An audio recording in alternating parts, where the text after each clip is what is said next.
In today's video, I'm going to teach you how to use Slider in Webflow easily.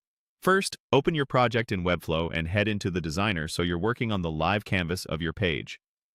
With the canvas visible, we're going to add a slider component. Open the Add panel in the left toolbar. If you don't immediately see the component you need, use the search field at the top and type Slider. In the Component section, choose the Slider option.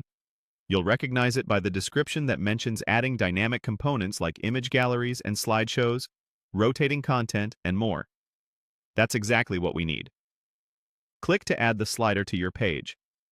Webflow drops in a default slider with previous and next arrows, dots for navigation, and a couple of starter slides. Select the slider on the canvas so its controls appear. Now, let's expand it.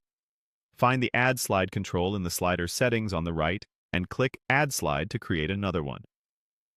Repeat this as many times as you need. You can add as many slides as you want, and you'll be able to customize transitions and control how the slider behaves on different device sizes. With your slides in place, switch to the Style panel.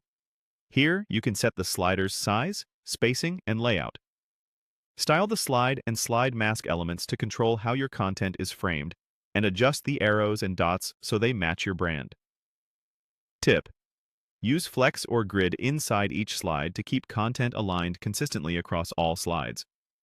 Next, move to the Settings panel. This is where you control behavior. Choose the transition type, adjust the animation duration and easing, toggle infinite looping or autoplay, and decide whether users can swipe on touch devices. These options help the slider feel smooth and responsive. If you want extra polish, open the Interactions panel and add entrance or hover animations to elements inside each slide.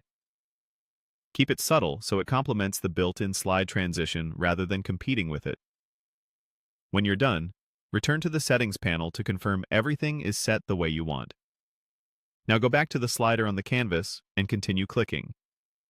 Add slide until you have the exact number you need. Populate each slide with images, headings, and buttons, keeping your design consistent. That's it. You've added a slider, styled it, configured its behavior, and expanded it with additional slides.